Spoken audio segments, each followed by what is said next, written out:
pembelajaran pada pagi hari ini terkait mikrobiologi dan parasitologi. Mungkin teman-teman sudah pernah mempelajari ini dulu di SMA. Di SMA saya rasa dapat ya. Dan jadi ini bukan hal yang baru karena kita di keperawatan semua terkait kesehatan, terkait penyakit gitu ya, tidak lepas namanya dengan mikroba gitu ya, tidak lepas dengan namanya parasit yang ada di lingkungan kita. Jadi kompetensi akhir yang diharapkan pada pembelajaran hari ini kita sharing aja terkait apa itu pengertian mikrobiologi, bagaimana peranan mikrobiologi dalam kehidupan manusia gitu ya, sama flashback mungkin review tentang struktur, klasifikasi dan morfologinya baik bakteri, virus gitu ya, jamur, parasitologi dan protozoa. Jadi mungkin nggak terlalu mendetail gitu ya, tetapi nanti kita banyak diskusi terkait bagaimana mikroorganisme atau parasitologi ini mempengaruhi kesehatan individu. Jadi ini definisinya mikrobiologi berasal dari bahasa Yunani yaitu mikros yang artinya kecil ya, virus yaitu mikro, dan logos adalah ilmu. Jadi mikrobiologi adalah ilmu yang mempelajari tentang organisme hidup yang ukurannya mikroskopis gitu ya. Dan ini terbagi menjadi beberapa klasifikasi, ada yang disebutkan ilmu tentang virus gitu ya, ada virologi, kalau yang untuk bakteri ada bakteriologi, kemudian untuk yang mikroorganisme kecil ada mikologi, ada psikologi, dan ada protozoologi. Jadi ilmunya masing-masing sesuai dengan jenis dari mikrobiologinya. Nah, kalau kita lihat secara umum ya, jenisnya itu ada dua, ada sel prokaryotik dan sel eukaryotik gitu ya. Dimana di sini beberapa pembedanya, cirinya adalah dari ukuran. Ya, ukuran dari prokaryotik lebih kecil daripada ukuran dari eukaryotik. Jadi di sini pengukuran ini otomatis dilihat dari yang segi mikroskopis gitu ya. Selain itu dari tipe inti juga, biasanya di prokaryotik ini tanpa inti sejati, sedangkan yang satunya adalah dengan inti sejati, yaitu dengan intri dengan membran ganda gitu ya. Dari DNA dari prokaryotik sirkuler, sedangkan yang eukaryotik adalah linier gitu ya. Biasanya juga tergantung dari sintesa RNA ataupun ribosomnya juga berbeda. Nah, karakteristik ini yang membedakan nantinya beberapa jenis dari bakteri, virus gitu ya, yang nantinya akan berpengaruh pada jenis-jenis pengobatan yang dilakukan. Nah, kalau kita lihat secara umum gitu ya, struktur bakteri, saya rasa ini sudah ini ya pernah sering kalian lihat gitu ya. Mungkin kalian juga pernah masuk di laboratorium biologi waktu SMA dulu gitu ya, disuruh menggambar struktur biologinya baik dari struktur luar ataupun di struktur dalamnya. Kita lihat di struktur luar itu mulai ada dinding sel yang melindungi dari struktur bakteri tersebut. Kemudian ada kapsul ya, ada membran sel, kemudian ada flagel ini yang membantu dia bergerak, dan ada pili. Jadi ini ya kayak rambut seperti itu. Sedangkan struktur dalam yang lebih dalamnya adalah ada sitoplasma, nukleus, ribosom, plasmid. Dan mungkin masing-masing bakteri juga akan berbeda bentuknya sesuai dengan karakteristik bakteri tersebut. Nah, yang berikutnya adalah terkait klasifikasi ya. Dari beberapa mikrobiologi dan parasitologi, ini klasifikasi yang pertama adalah bakteri. Jadi ini adalah mikroorganisme yang hanya memiliki satu sel, yang termasuk dalam kelas Schistosomiasis, di mana memang di sini bisa diidentifikasi gitu ya, terlihat perbedaannya antara bakteri gram positif dan gram negatif.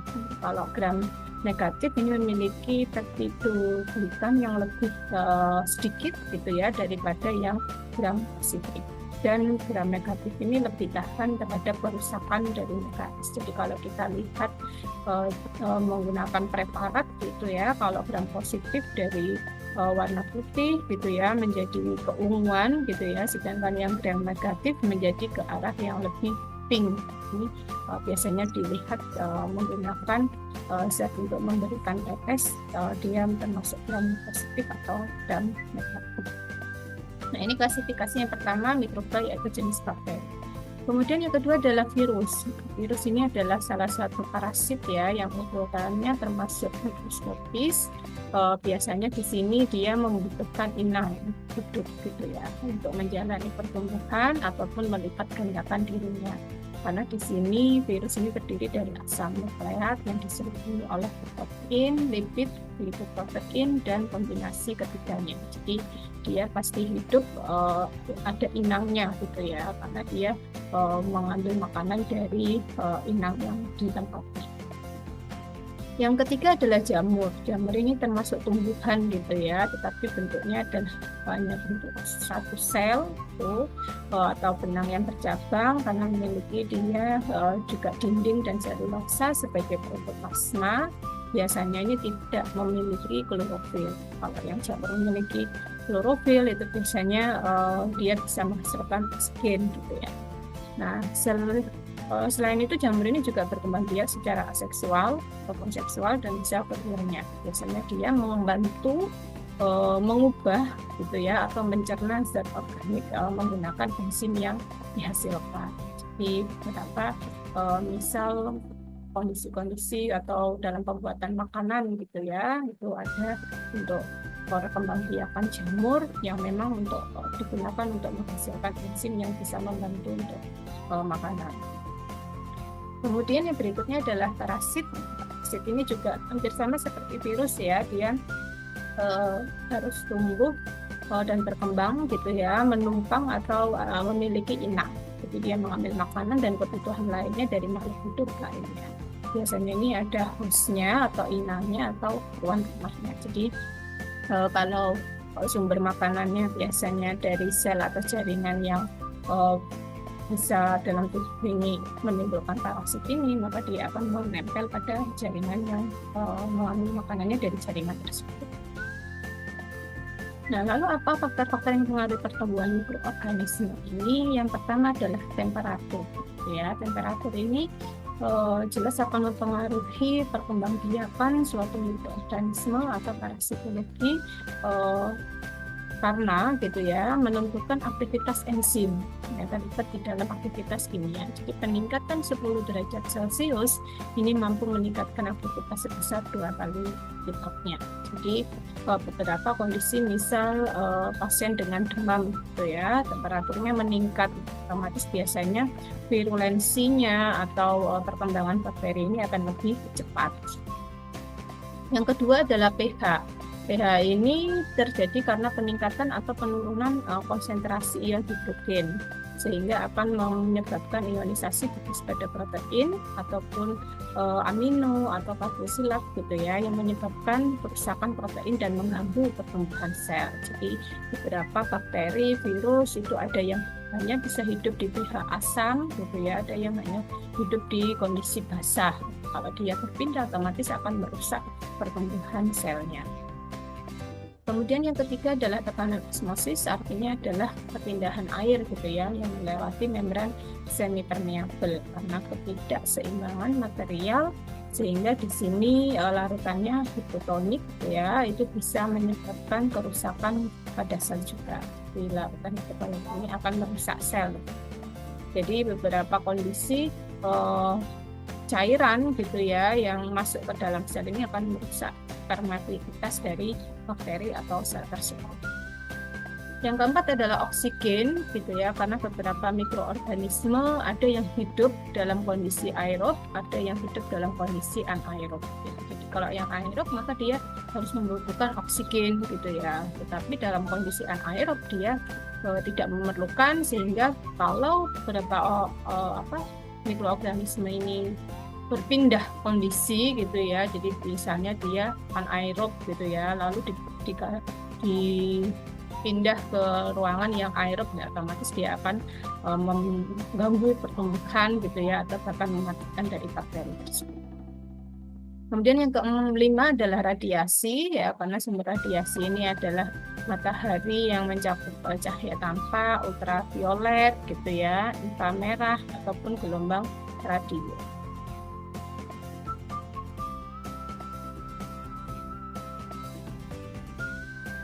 Yang terakhir adalah nutrisi. Nah, nutrisi ini merupakan substansi yang diperlukan.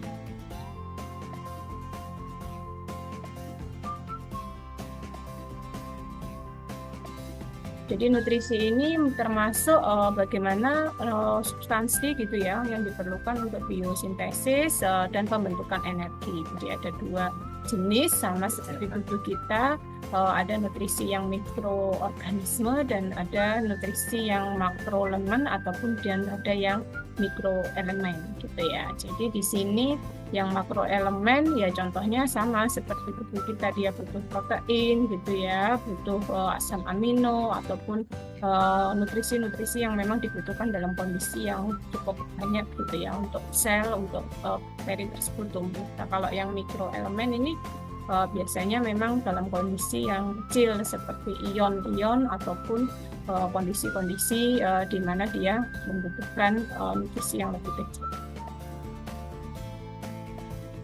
Selanjutnya bagaimana terkait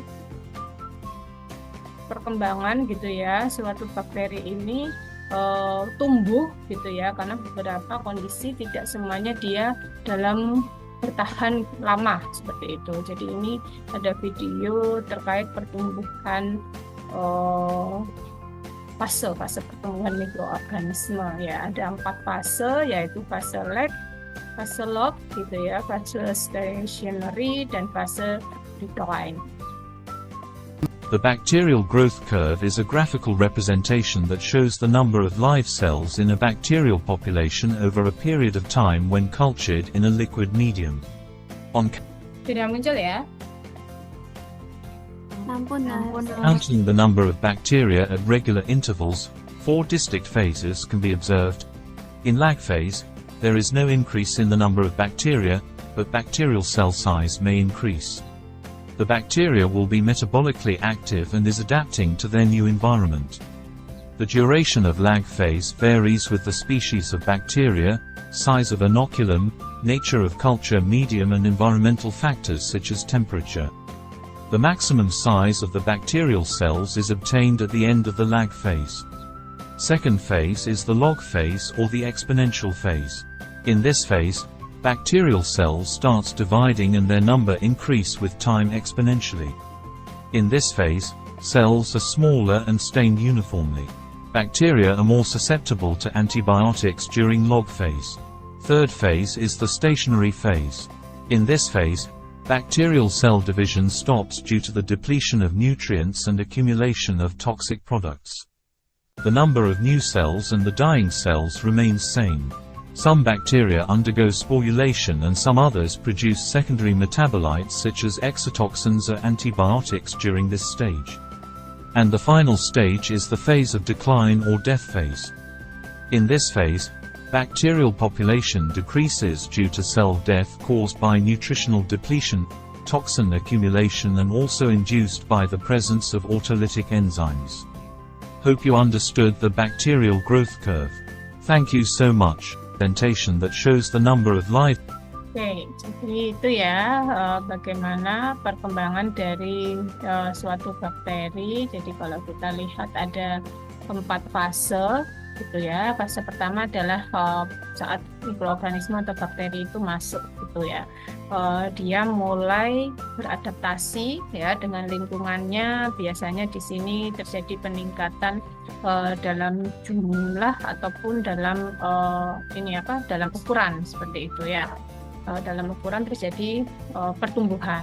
Kemudian di fase log ini kalau sudah dia tumbuh sesuai dengan ukurannya, dia akan memperbanyak diri gitu ya. Maka di sini biasanya di fase log ini adalah munculnya virulensi baru atau makin bertambah banyaknya gitu ya bakteri atau mikroorganisme.